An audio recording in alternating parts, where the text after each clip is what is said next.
Hola queridos amigos, bienvenidos a Líderes del Mundo Hispano. El día de hoy vamos a hablar sobre la Virgen de Guadalupe, conocida como la Madre de México y de también América Latina y de mucha gente alrededor del mundo. La Virgen de Guadalupe es uno de las deidades es la madre de Dios en la creencia católica y que obviamente por muchas personas del mundo en esta fe simboliza ese, esa esperanza, ese sentimiento de unidad y de amor en momentos de aflicción, en momentos de dificultades, y que hoy por hoy sigue siendo un símbolo vivo de esa promesa de vida.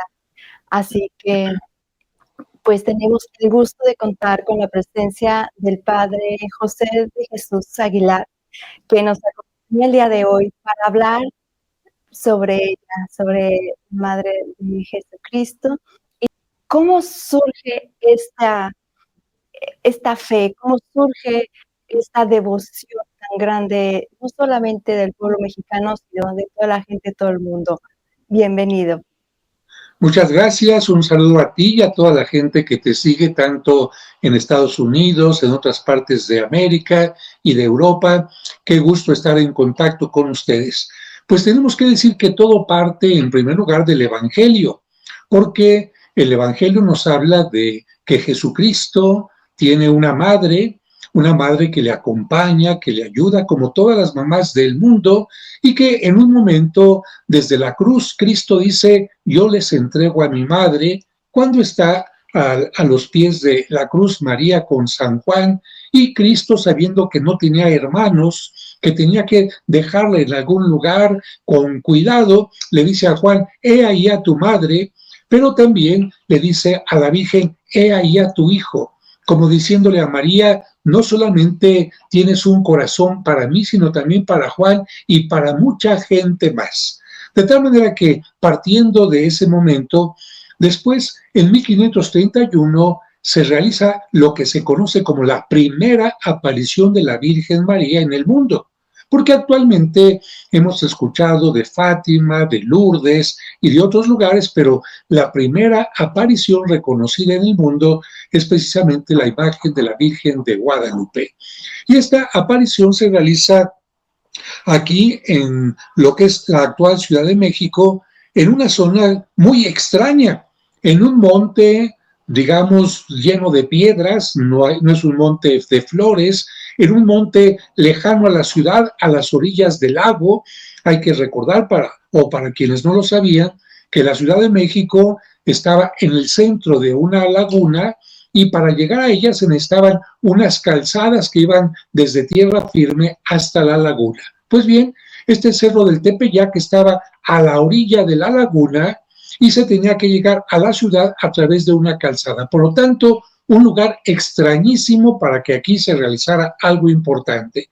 Y por ese lugar va pasando un indígena llamado antes Cuauhtlatotzin, que significa águila que habla, que él se había bautizado y recibido el nombre de Juan Diego, juntamente con su esposa, que recibió el nombre de Lucía.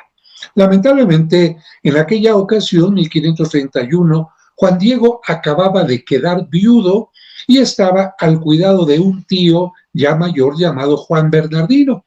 Y este hombre todos los sábados iba al catecismo a una pequeña isla que estaba también cerca de Tenochtitlan, que se llamaba Tlatelolco. Iba al catecismo, como se acostumbraba en aquel tiempo, para aprender más de su fe. Y justamente muy de mañana del día 9 de diciembre va pasando por el cerro cuando escucha cantos maravillosos, escucha trinos de pájaros maravillosos y claro, por curiosidad, se acerca a ese lugar donde escucha los cantos y se aparece ante él una mujer, él no sabe que es la Virgen, una mujer vestida muy elegantemente, que con palabras muy amables va y le dice, quiero que vayas con el obispo. La máxima autoridad le está diciendo, ve con la máxima autoridad y dile que yo quiero en este lugar un templo para escuchar aquí a la gente para hacerle sentir mi presencia. Y Juan Diego, pues acostumbrado a obedecer a gente de cierta categoría, de cierto nivel, como se pensaba en aquel entonces, va con el obispo. Pero como aquel día era sábado, el obispo le dice, mira Juan Diego, estoy preparando todo lo del domingo, ahorita no te puedo atender, así que si gustas, ven mañana y yo te escucho. De tal manera que Juan Diego tiene que recorrer 14 kilómetros desde el cerro hasta el centro de la ciudad, regresar caminando otros 14 kilómetros para decirle a la Virgen que el obispo le pidió que regresara al día siguiente y la Virgen le dice, está muy bien. De tal manera que al día siguiente, el domingo, muy seguramente después de la misa, el obispo Fray Juan de Zumárraga lo escucha y ante esto, pues el obispo contesta como lo habrías hecho tú y yo, porque si alguien se acerca y te dice, se me apareció alguien especial o se me apareció la Virgen, tú dirías, ah, caray, pues yo no te puedo creer tan fácilmente porque, en primer lugar, la Virgen no se ha aparecido nunca. En segundo lugar, ¿por qué se te aparecería a ti? Así que, en todo caso, no voy a dudar del todo, simplemente voy a decirte, si esa señora realmente es la Virgen porque ha pedido un templo, no tendrá ningún problema en darte una señal. Así que ve y dile que me dé una señal y yo con gusto accederé a su petición. Juan Diego, un poco triste porque no le creyeron, regresa con la Virgen, eso estamos hablando ya del día 10 de diciembre, domingo, y la Virgen le dice, está bien, te voy a dar la señal, pero sabiendo que hay muchos kilómetros de distancia y Juan Diego ya caminó bastante, la Virgen no le dice, ve ahorita, le dice, regresa mañana y yo te daré la señal. Y Juan Diego regresa a su casa y lamentablemente falta a la cita que la Virgen le dio. Juan Diego no se presenta el 11 de diciembre. ¿Por qué? Porque cuando llegó a su casa el domingo, encontró a su tío muy enfermo, bastante enfermo, y claro, el sentido común le hizo decir, primero la salud de mi tío y después la petición de esa señora. Y se trata de ayudarle a su tío todo aquel domingo, pero el tío empieza a agonizar el domingo por la noche, el domingo por la noche, el lunes el tío se pone más enfermo y el martes, muy de madrugada, como el tío ya está muriendo, Juan Diego va a Tlatelolco a buscar a un sacerdote para que le dé los santos óleos y su tío muera en paz. Y cuando Juan Diego va pasando por el monte hacia Tlatelolco, piensa, se me va a aparecer aquí la señora, mejor le doy la vuelta al cerro para no tener problemas y llegar con el sacerdote.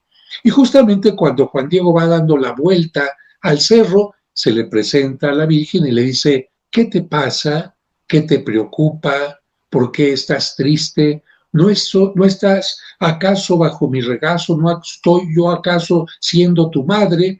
Y Juan Diego le dice que tiene a un tío enfermo, que por eso no la puede atender, y la Virgen le dice, tu tío ya está sano. Y algo muy interesante, Juan Diego no dice, voy a ver y regreso. Juan Diego le cree. Y entonces, una vez que la Virgen le dice que está bien, le dice, ve al monte, a la parte más alta, y vas a encontrar ahí flores. Juan Diego sube y en este monte lleno de piedras encuentra flores rosas de Castilla, que evidentemente era imposible que surgieran en invierno y menos aquella región, flores que tienen un aroma muy especial, y las empieza a colocar en su tilma.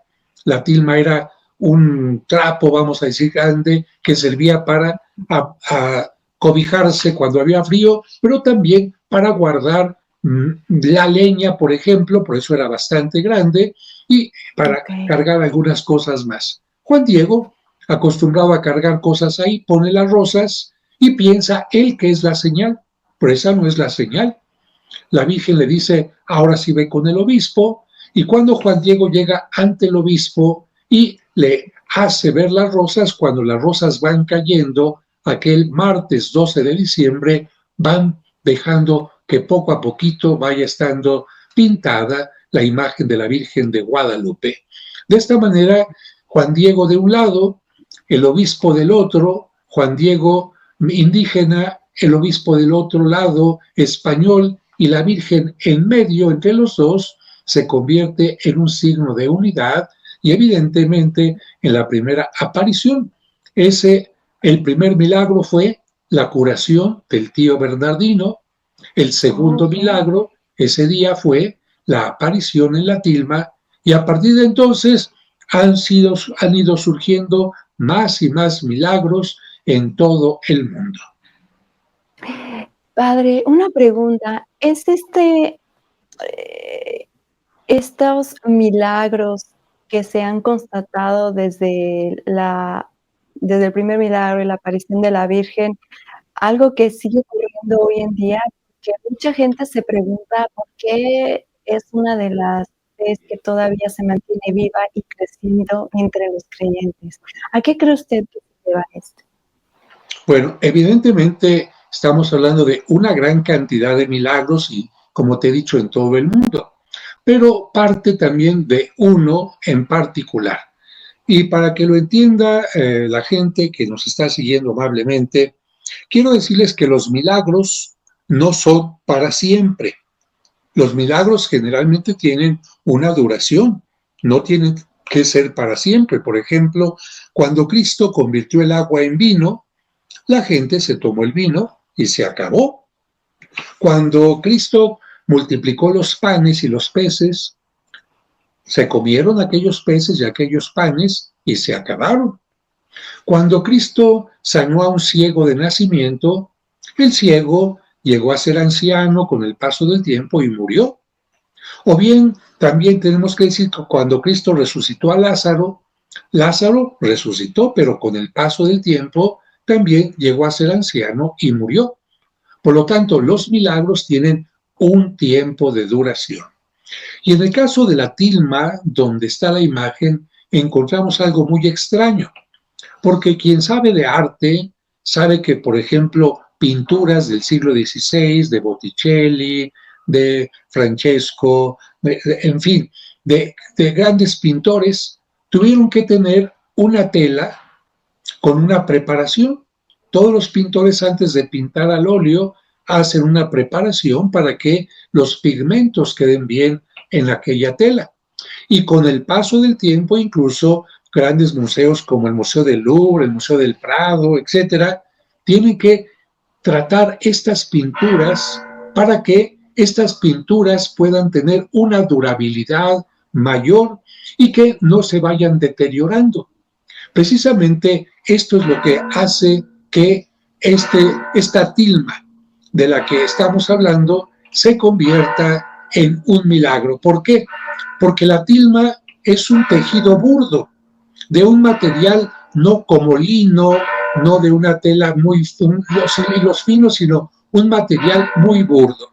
Y quiero decirte que esta tilma no tuvo ninguna preparación para que quedaran ahí fijos los colores.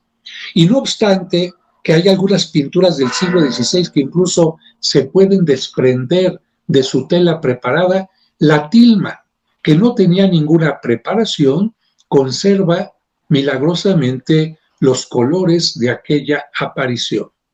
Y otra cosa muy interesante es que un pintor, cuando va a hacer una pintura, pues toma una tela de una sola pieza. La tilma de Juan Diego no es una tela de una sola pieza.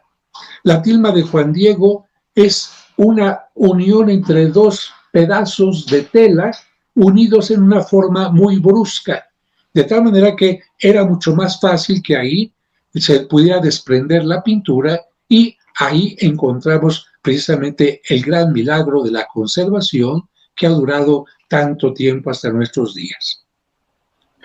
Padre, ¿esta tilma en dónde se encuentra? ¿Es la que está en la Basílica de Guadalupe? Efectivamente, desde que la Virgen quedó plasmada en aquella tilma, quedó primero en la casa del obispo, mientras se construía una pequeña capilla muy pequeñita en el Cerro del Tepeyac. El obispo pensó que quizás irían unas cuantas personas a aquella capilla, y ya cuando la tilma fue llevada a aquella capilla, encontramos otro gran milagro, porque la tilma no tenía ningún vidrio protector, y todos los indígenas llegaban y tocaban la tela, y de cualquier manera se ha conservado de una forma milagrosa. Poco a poquito empezó a crecer tanta la cantidad de gente que visitaba aquella primera capilla que se hizo una más grande.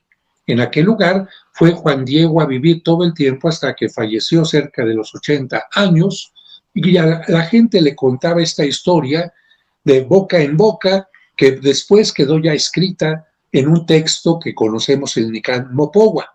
Pero poco a poquito fue creciendo más y más la gente y más los milagros, que se tuvo que construir una iglesia más grande llamada Capuchinas, después la antigua Basílica de Guadalupe, y como siguió creciendo el número de fieles, se tuvo que crear la nueva Basílica de Guadalupe, que tiene una capacidad para 10,000 personas, y que en los días de fiesta tiene que abrir las puertas para que la gente que esté en el atrio, como cuando vino el Papa, pueda participar desde el exterior. Ahí toda la gente que llega puede verla muy cercanamente, porque detrás del altar hay un pasillo eléctrico donde la gente se sube, y ahí, desde ahí, muy cercanamente, a unos 2 metros, 3 metros, puede ver de cerca esta tilma, este ayate de Juan Diego.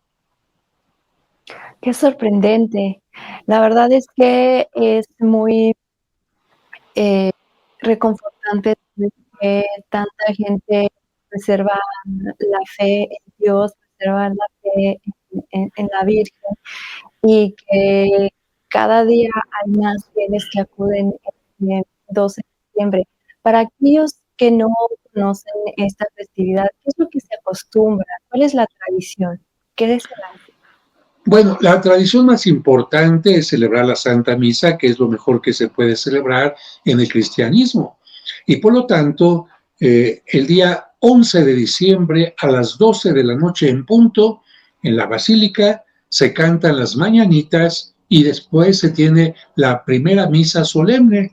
Y después durante todo el día se tendrán misas cada hora, desde las 4 de la mañana hasta las 8 de la noche, donde asiste una gran cantidad de gente.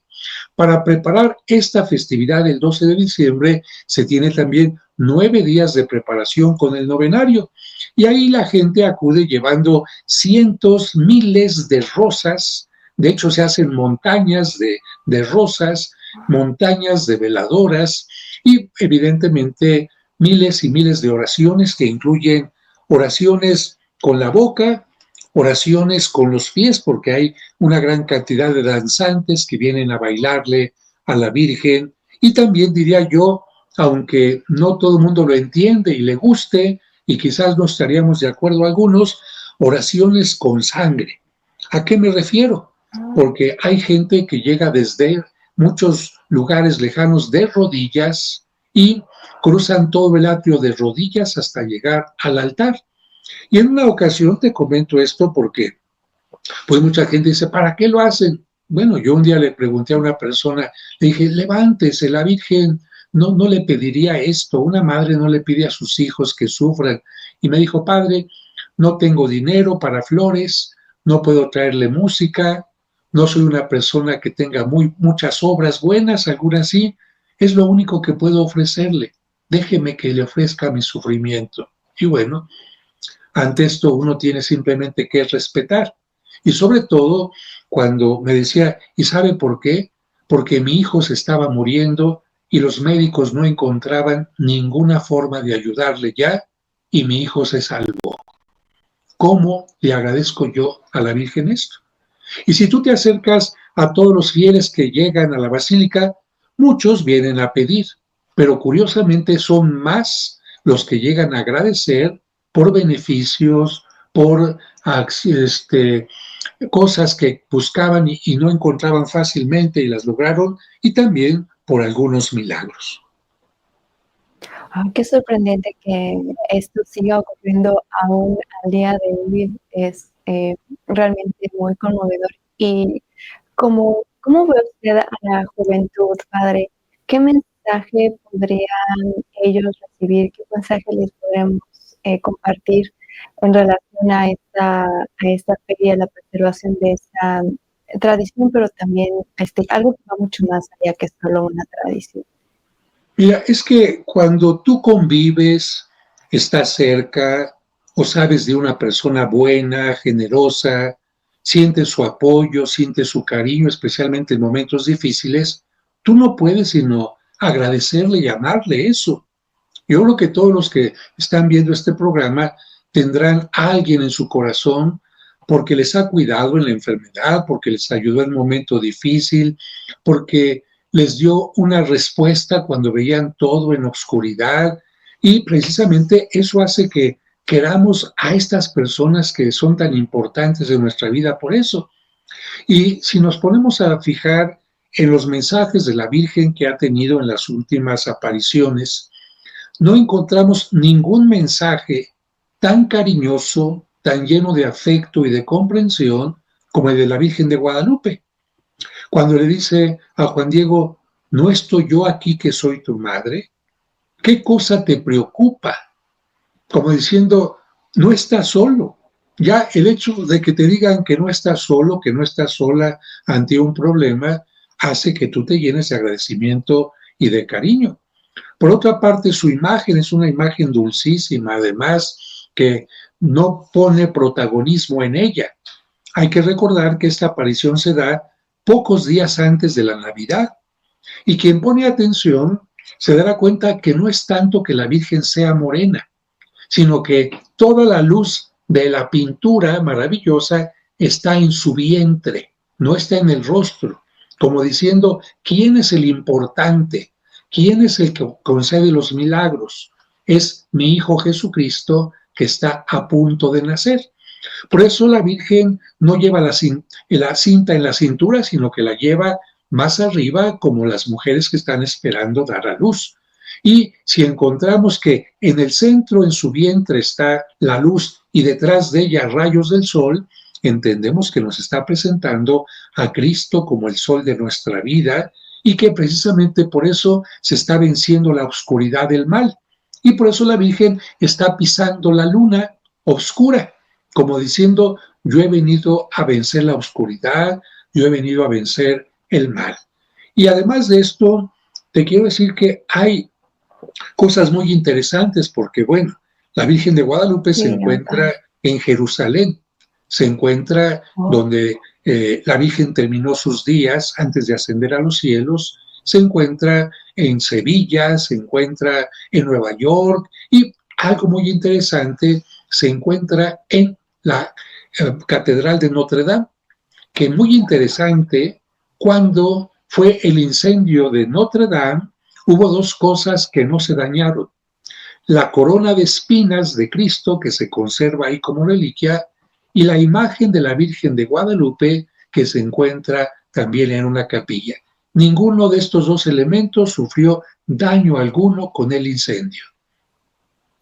Es sorprendente esto que mencionaste, padre, porque también para aquellos que sean un poco escépticos, estuvimos investigando la parte de los estudios científicos que han revelado que hay algo muy particular en los ojos de la Virgen, y eso ya con base científica. ¿Usted ha podido realizar algo al respecto, padre, de este tipo de estudios que han hecho?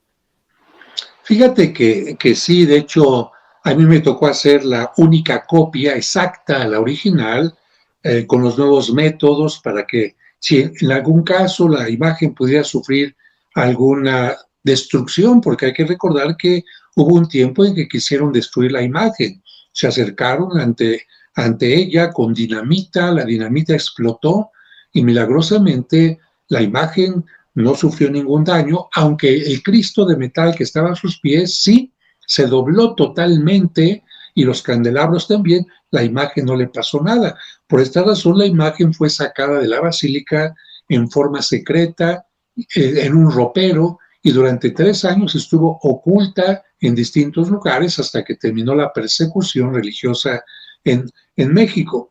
Pero bueno, me tocó hacer esta imagen y yo te digo que cuando un milagro es claro, no tenemos por qué estar poniendo más cosas que lo estén justificando.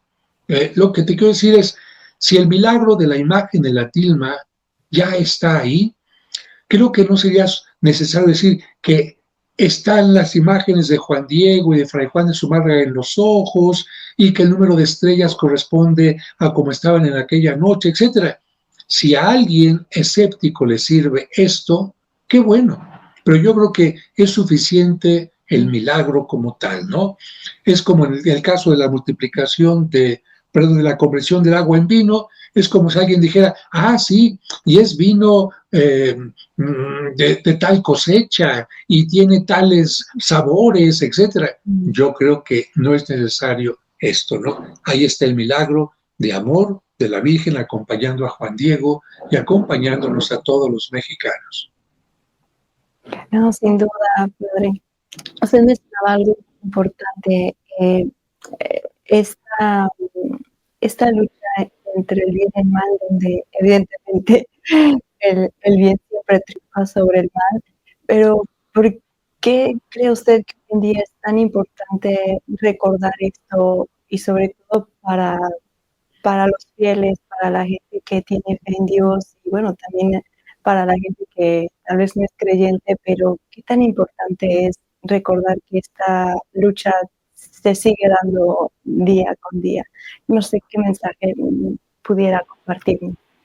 Mira, yo quisiera concluir esta entrevista hablando de lo que inicié hablando. Hay que irnos nuevamente a la Sagrada Escritura cuando Cristo realiza su primer milagro. Hay que recordar que Cristo no realizó ningún milagro cuando era niño, ni cuando era adolescente, ni cuando era joven. Y nos dice el Evangelio de San Juan que cuando Cristo es invitado a una boda en Caná de Galilea, le acompañan los apóstoles y le acompaña su madre.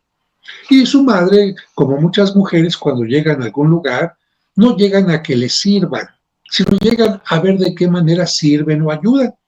Y María se mete seguramente a la cocina, a ver cómo ayudaba, en fin, y se da cuenta que no hay vino. Y en aquel tiempo, y todavía actualmente para los judíos, el vino tiene un significado de bendecir a Dios y de alabarlo a Dios. Por esta razón, quien se casaba en aquel tiempo tenía que recibir la bendición de los invitados que tomaban un poco de vino. Bendecían a Dios y brindaban por los novios por su salud, oraban por su salud, por su bienestar, por su unidad, y luego tomaban el vino. No era el vino para la comida, porque para la comida muchos tomaban simplemente agua, sino que era un vino para las bendiciones. Por lo tanto, que se acabara el vino significaba que eran tan queridos los novios que había acudido gente de muchos lugares para bendecirlos, pero que ya no había más vino para bendecirlos.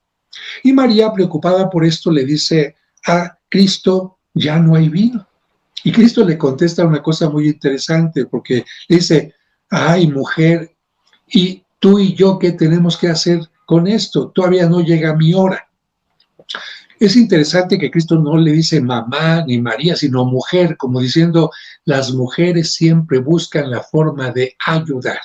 Y Cristo dice, todavía no llegaba mi hora de hacer milagros, pero por ti lo voy a hacer. Entonces, por María, Cristo hace que llene las tinajas de agua y las convierte en vino, enseñándonos que el primer milagro que hace Cristo lo realiza por petición de su madre, en homenaje a su madre.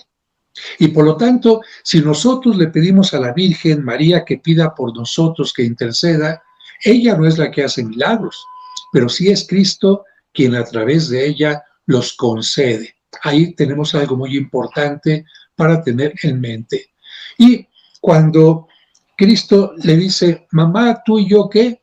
María simplemente les dice a los sirvientes, hagan lo que Él les diga. Hagan lo que Él les diga. Y ahí es cuando Cristo les dice, llenen las tinajas, etc. Pero estas palabras de hagan lo que Él les diga, son palabras que nos enseñan a nosotros a cumplir lo que Cristo nos pide. Es decir, de nada serviría ser devotos de la Virgen de Guadalupe si no cumplimos el mandamiento del amor, del servicio, de la solidaridad, del perdón, etcétera, que nos pide Cristo. Entonces, una madre como la Virgen de Guadalupe no podría sentirse contenta con un hijo de cualquier parte del mundo que le diga madrecita, pero que sea un criminal, que sea un narcotraficante, que sea un delincuente, que busque el mal de los demás, que sea un político corrupto, que sea alguien que atente contra el bien de los demás. Por lo tanto, ser un devoto, un creyente en la Virgen de Guadalupe significa un compromiso con ella y también con Cristo.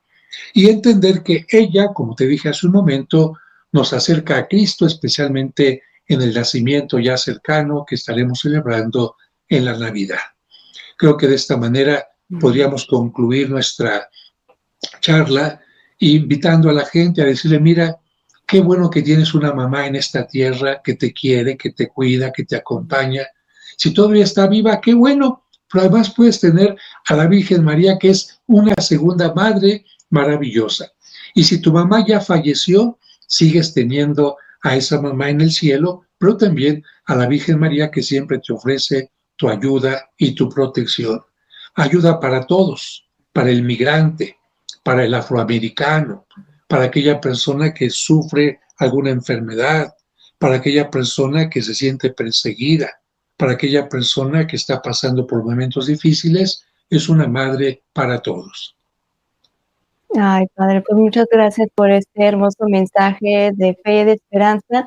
Y amigos, ya saben, hay que obrar bien, hay que siempre tener conciencia de los demás y la protección desde el cielo siempre está ahí presente para todo aquel que tiene esta fe viva.